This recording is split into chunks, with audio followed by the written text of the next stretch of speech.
Okay.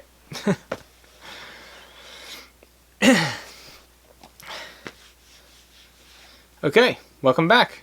I don't have a desk. Still doing YouTube videos on my floor in my semi-messy room. I mean, it's pretty messy, but this is where I live. And yeah, how's your weekend, Ben? It's currently Saturday, and yesterday I went and got an oil change, and then my headlights would not turn on afterwards, and my brights won't turn on.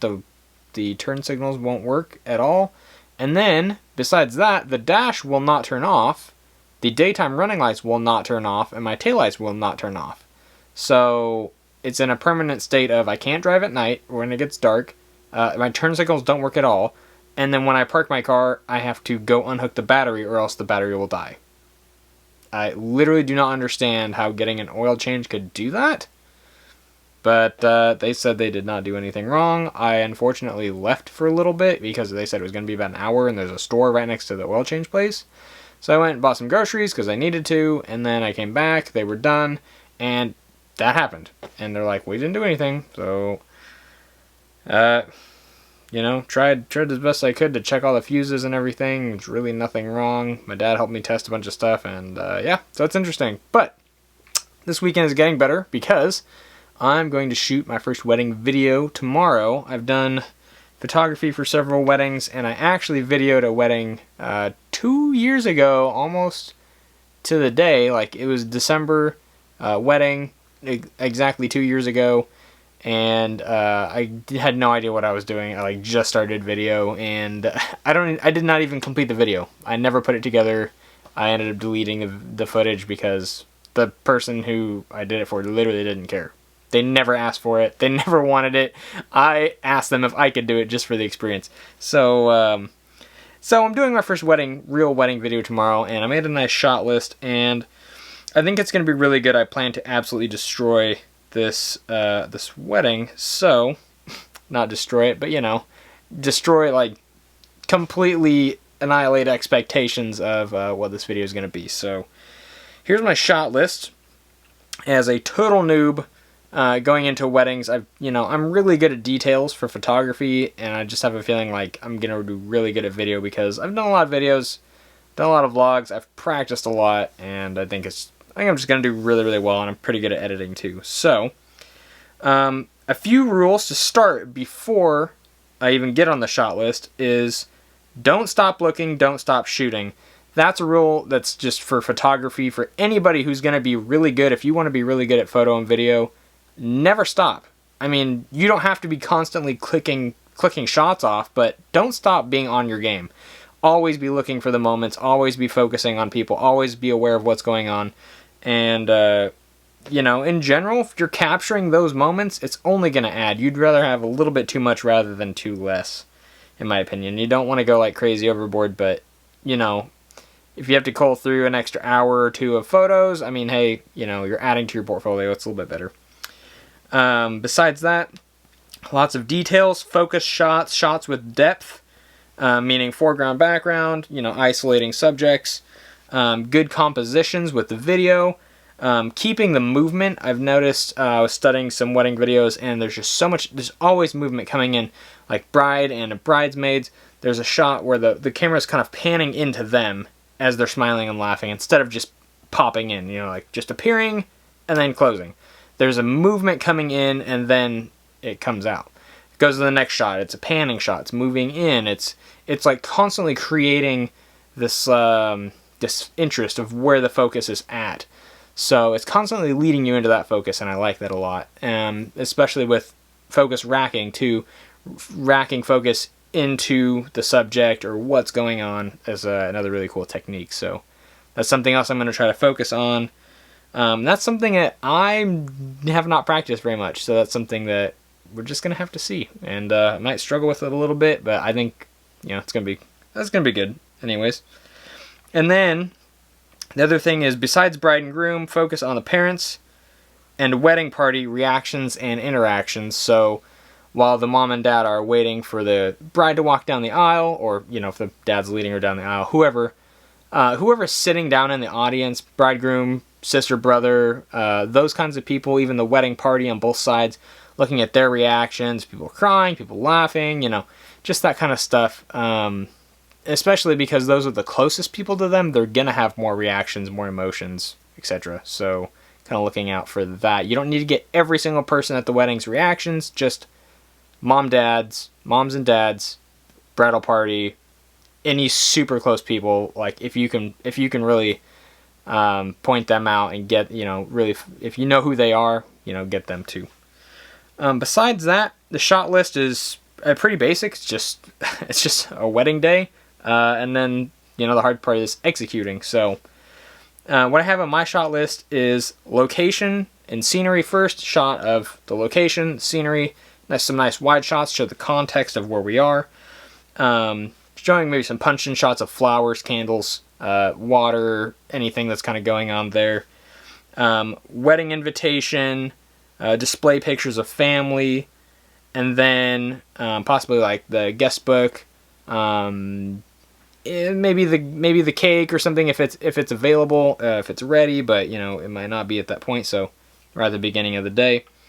Besides that, those first like location and opening context shots, the wedding invitations, just some of the display pictures of family. You got the rooms, so just kind of getting a broad shot of the room so you can kind of see like, well, this is where we're at, this is where we're getting ready at with the bride, this is where we're getting ready at with the groom. And then focusing in on like really detailed shots of how she's putting jewelry on, like earrings, putting a necklace on somebody, putting it on for her, getting like a nice close focus shot of that. Focus shots of makeup, focus shots of shoes, focus shots of like ties, cuffs, flowers, flower in the pocket thing, all that stuff really focused. And then maybe a few of the groomsmen reactions getting ready, maybe a few of the bridesmaids getting ready, but mostly focus on bride and groom. On those, yeah, get a shot of the rings. That'd be nice. If they're having drinks, toasting, that kind of thing, that'd be nice. Then just in general throughout the day, all the moments that the couple is doing photos by themselves, so like photo shoot with the couple, getting just like a lot of those really cute reactions, smiling, kissing, hugging, anything that they're doing that's like really sweet and intimate, like just capturing some of those little moments.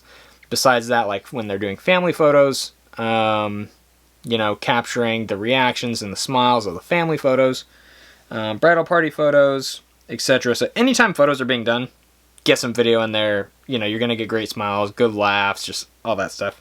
Make sure it's focused, you know, into probably the bride, and show a few of them. Don't just go crazy wide. You don't need to get all of the sky and all of the trees and all of the whatever, you know. Like, you're really focusing on the people and the smiles and the reactions and the laughs. That's, you know, that's what the moment's about. So, one or two context shots, but mostly on the people. So, then, besides, you know, that general thing throughout the day, people taking pictures, because that's going to happen the entire night. Guests arriving, guests signing the book, and maybe just some of the signatures afterwards, if there's like a really detailed signature or something from somebody that's really more personal. Guests waiting at the ceremony, looking around, smiling, kids if they're running around. Everyone coming down the aisle, obviously, like the bridesmaids and groomsmen holding hands or whatever, linking arms, walking down the aisle. Bride coming down the aisle, obviously. The ceremony, the vows, getting good audio of those. I'm really excited for that. Really looking forward to that. Besides that, after the ceremony, you know, send off, you're coming down the aisle with them. Kind of like right in front of them, getting their reaction, people smiling, laughing, you know, smacking them on the back, throwing stuff, I don't know, whatever they're doing. You know, weddings are all crazy. After the ceremony, getting some of the decor, table setups, details of how things are set up, signing the marriage contract possibly right after the ceremony. Some people do it right after, some people do it at the end of the night, you know, whenever they're doing it. Try to get a little shot of that.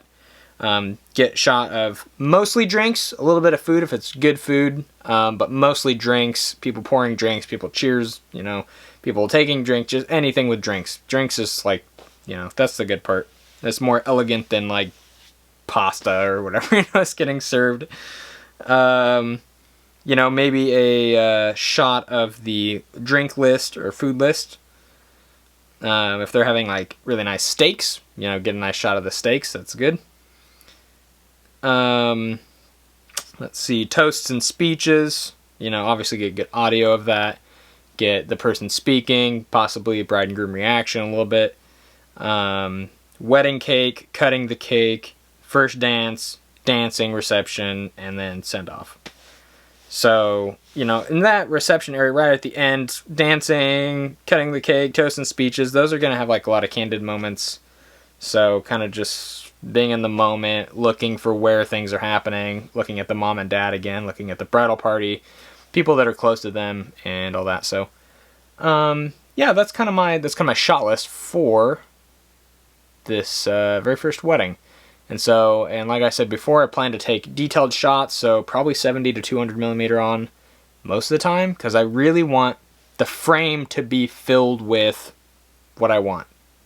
And hopefully I can get the wedding video done, put it on here, and you guys can see how it all turns out. And I hope it turns out really well. So, another part of this story is how I got hired for this. It's like I've never done a wedding video. You know, how did I get hired? I, you know, do a lot of photography, so I'm on a photography group, Seattle photography group, for wanting to get hired and stuff. And a guy posted a post and said, hey, I need a second shooter for this wedding. It's going to be, you know, this date and everything. Post your websites down below. So I wrote like a little bit more detailed comment from my website, said, hey, let me know, you know, this is my equipment. I'm really excited to work for you. I'm really good with, you know, people are my focus, etc. And then he sent me a message. He commented just like, yeah, okay, I like your stuff. You know, let's work together. So I worked with this guy, and he is mentioning to me how he's been in the photography business for 25 years, wedding photography. In the last 7 to 10 years, he's won a whole bunch of awards, has a bunch of stuff published, been nominated for awards and things like that, best photographer of the year in some magazines. And I got to work with this guy, and after we shot together, he's like, hey, I really like your work, it's pretty good, it really complements my style, and you know, I want to see you video a wedding.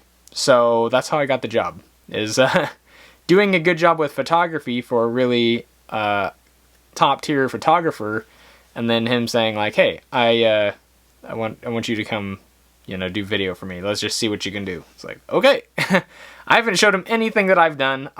You know, there's really no reason he should be hiring me for doing a wedding video, but he said I have good composition, and I think that's kind of what he's like, okay, you got good composition, you know how to use a camera, like, just do some video. And so it's gonna be cool. You know, I told him I'm pretty good at video, and you know, I'm confident, so we'll just see how it goes. That's it. That's it for the video. Wedding shot list, very first wedding video, totally solo, nobody's helping me. I'm gonna have my 3 cameras, my 2 Canon EOS Rs, and my Panasonic GH5. My 2 EOS Rs are gonna be mostly regular footage, 24 frames a second, you know, not slow motion stuff. My GH5 I'm going to use for my 120 frames a second, slow motion shots of dancing, maybe, I don't know, whatever, you know, comes to mind, like, oh, this is a good slow motion moment, that's what I'm going to do. So, yeah, I'm really excited to have, like, dual cameras, slow motion, regular, and then, you know, I'm just focused on filming first. We'll get to editing later, and yeah, I hope you guys like my lights. They're cool. I got these in today. So I got a green one, a red one, and I got two up here, and oops.